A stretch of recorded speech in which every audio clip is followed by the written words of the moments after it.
The results of Wisconsin's Supreme Court race are raising serious questions, not just about the candidates, but about the GOP brand itself. Despite nearly 200,000 voters backing voter ID, many of those people went out and chose to vote for the Democrat for the court. So why can't Republicans close the deal when their policies are popular, but their party isn't? Here with more is BlazeTV host Steve Deace. So Steve, thanks so much for joining us. So we see the voter ID ballot, it outperformed all the GOP-backed Supreme Court candidate by nearly 200,000 votes. So what does this tell us? I think it tells you, Jill, that the party brand is mortally wounded. And to quote the great prophet Jack Nicholson version of the Joker, this town needs an enema. I think this thing needs a full cleanse, a complete reboot, complete rebrand. I think what happened in the last election is Maha essentially, Trump was able to, first of all, successfully get people to give him a new look and recover some of what made him one of the most popular, likable celebrities in the world. The strategy of putting him on those long form podcasts, I think, reminded people, got him outside of soundbite wars with the media and let him rise above that and talk directly to the people and turn his favorables around. That was the first factor. And I think the second factor was Maha. I think some disillusioned liberals or people that maybe aren't hardcore right wingers, but are people that believe in truth and some form of justice in the American way. They were essentially the expansion coalition for Trump, because he actually had the lowest evangelical turnout he had of his two previous runs was this past year. I think that created a unique moment in 24, because what happened in Wisconsin, we have been seeing happening for years now. I mean, for the last 2 years, we have seen over and over again the GOP underperform, even in places where they're heavily favored. They won the two races in Florida last night, but they dramatically underperformed in both of them. The party brand is tarnished. It's been routinely losing off year and special elections. I think Trump, for the first time, is clearly more popular than the Republican Party. I think when people are offered a bifurcation where they can vote for what we believe without having to vote Republican, they do that. And that explains why you had so many more people vote for voter ID than vote for the Republican Supreme Court nominee. And I think Trump is viewed as a bifurcation. I don't think he's viewed by the American people as a vessel of uniquely of the Republican Party. So the party brand is very, very tarnished. The Democrats are really out of ideas people believe in, out of candidates they take seriously. But the Republican Party systemically really isn't in that much better of a position. It just has a few very popular people that can capture the imagination. Trump on a national level, a few very popular governors like a DeSantis in Florida.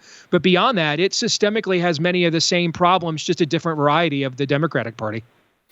Steve, provocative, interesting thoughts, and I think important discussion here as usual. When you let me poke if I'm going to question what you're saying, I would say, okay, well, to really get into it, in Wisconsin itself, did any of these people claim Trump though? I mean, did they associate themselves with Trump at least? Is that not enough? That's a very good question. I think that.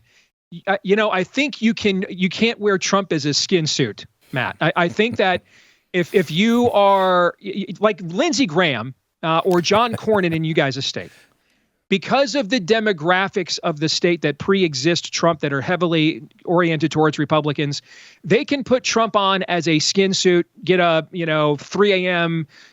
post on Truth Social, and that's a papal dispensation, and this is my son in whom I am well pleased, and they can cruise to victory in a primary.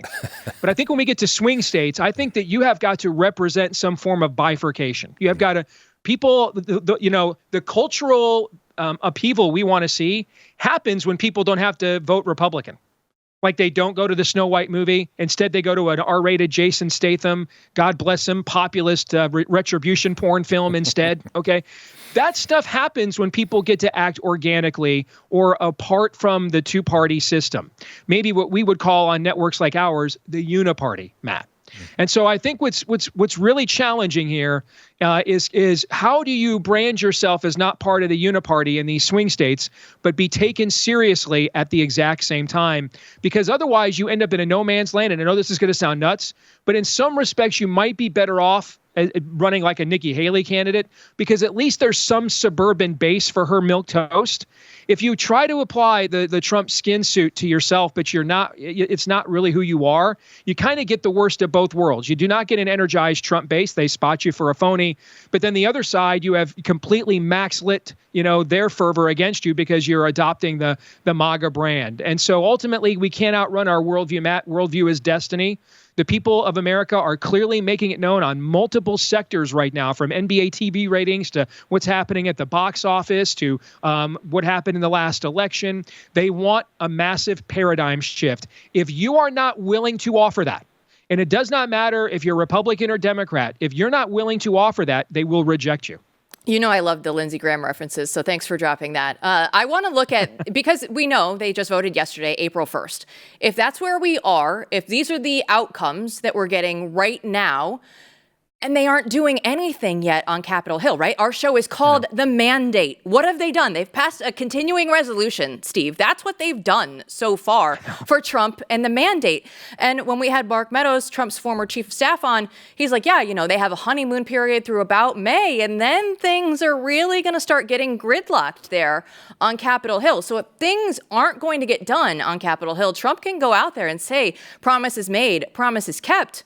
But if we look forward, how do you see these problems that we have right now that you're talking about? How do you see these playing out with the midterm elections, or even further with the branding that we have right now with the GOP?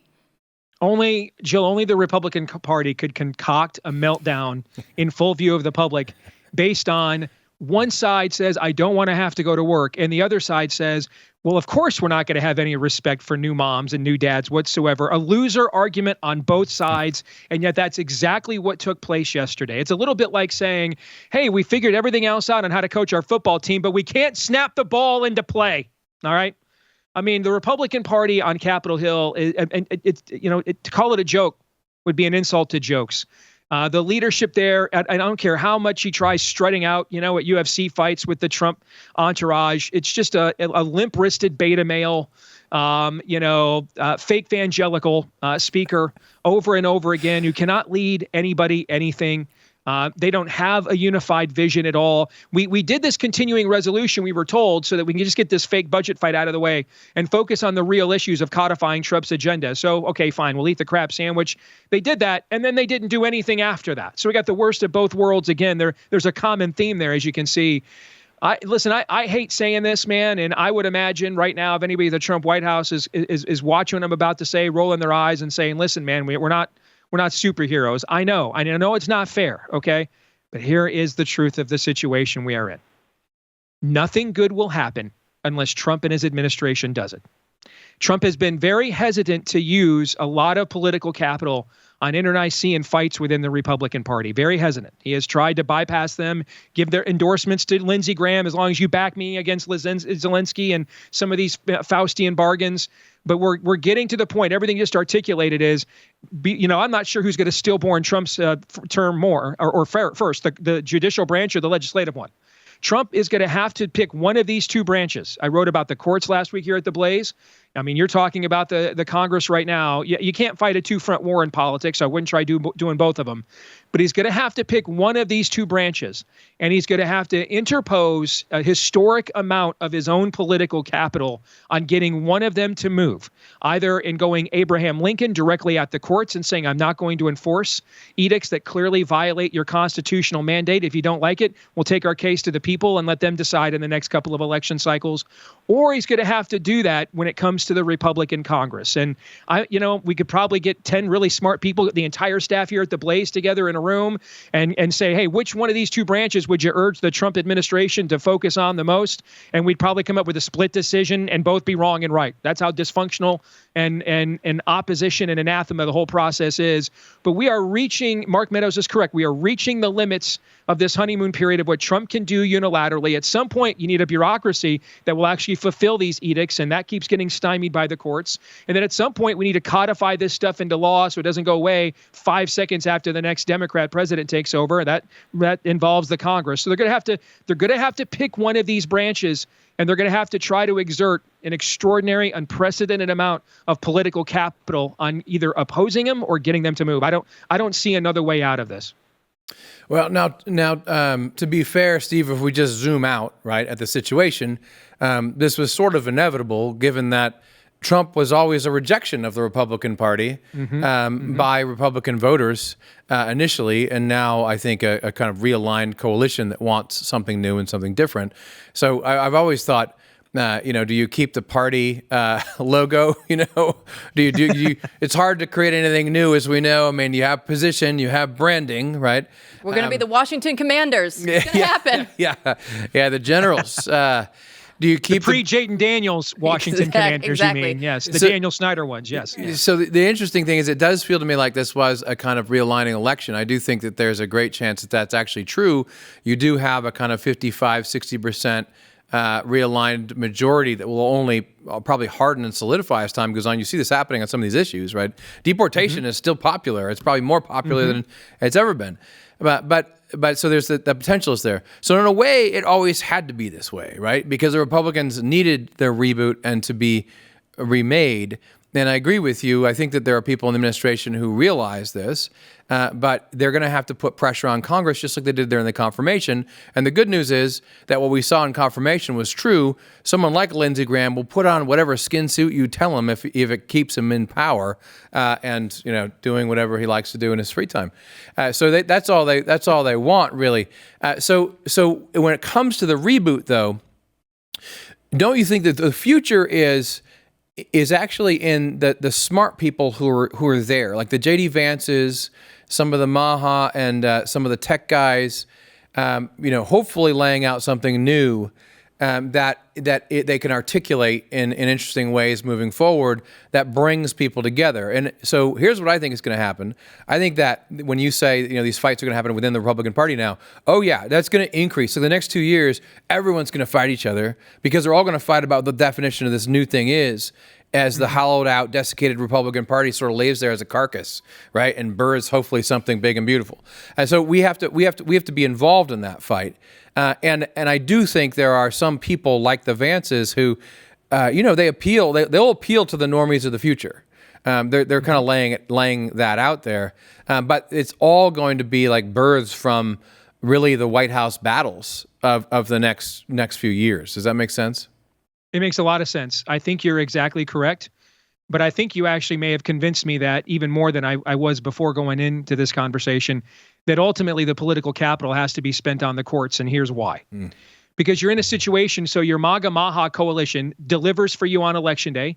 Trump delivers for them in his confirmations. RFK Jr. announces yesterday he's getting rid of 10,000 essentially hacktivists pretending to be bureaucrats and scientists at HHS. You and I both know, Matt, sometime in the next 15 minutes, some federal judge from the 666th different district of your bowels is going to issue some order claiming you can't do that and reinstate them all. Okay.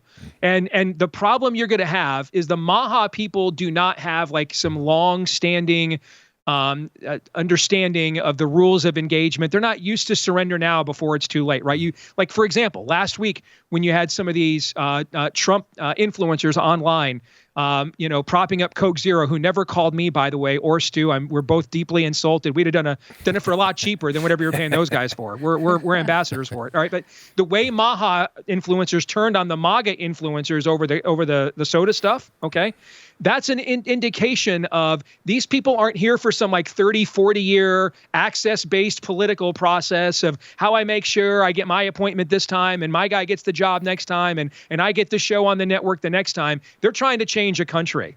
And I think you have a limited window to capture that energy, to have that, to get to that 55% threshold of critical mass of normie popular opinion that you're talking about.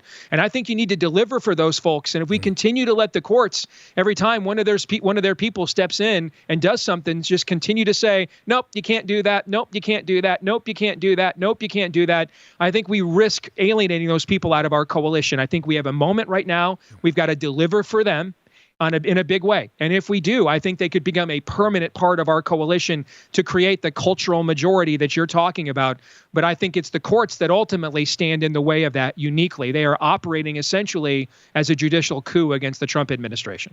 Let me pile on, because you're convincing me as well of this thesis. I think also that to resurrect Congress, right? If we go after the courts first, if they attack the courts first, you allow that mandate to be implemented, and then that will rouse Congress. The only thing that's going to bring Congress back from the dead is if their real master, the administrative state, actually feels the pinch and hurt and the pain. And then they will go. They will say, Congress, you have to do something, and they might actually have pass laws and budgets again. So does that seem right to you? Because if 100%. If we enact and you take their biggest yeah. excuse away. So many of these members of Congress, we're getting into Easter season. They're Pontius Pilate. I'd really like to set this Jewish carpenter free. That the people have spoken here. I mean, the courts have spoken, guys. Nothing you can do. Wash my hands of the matter, right? Yes. So they get both sides of the issue. They get to run on our angst and then not have to actually deliver because the courts step in and put a prophylactic on it every single time. Well, it's time to raw dog some legislating, Matt. Okay, and so if you get rid of the false objection of the courts offering you some form of get out of jail free card, so you now have to actually deliver, the amount of internal pressure that mounts on members of Congress, I think it increases exponentially. I like it. I mean, that's Maha, right? It's natural. Indeed it is. Yes. What I learned from this segment, though, Steve Deace will grift for Diet Coke. Absolutely not for the Republicans. Coke Zero, not Diet Coke. I'm Diet sorry. Coke sucks. Sorry. I love Coke Zero, though. Coke Yes, Zero. yes. But the Republicans, absolutely not. They don't deserve any of it anyway. What are they even doing? I don't know. I mean, I have no idea. What kind of a grown man says, and that's why we're just not going to vote on anything all week long. I just, the whole thing. You know how many of these guys, I just have come to the conclusion, the amount of these guys that we get elected that have ever been in a fight, ever done an Oklahoma drill for a high school football team, ever taken an actual punch, or had to punch back, it's just really small. Okay. I mean, it's insulting too. So many other great civilizations, when they fell, guys, they got Genghis Khan. They got Ivan the Terrible. They got Attila the Hun. Yeah. We get Lady G. We can't even be bothered. We're got. Bored. We're weak. That's what we got. Yes. We're not going to black pill, though. But Steve, thanks for trying to make us. I appreciate you coming on the show.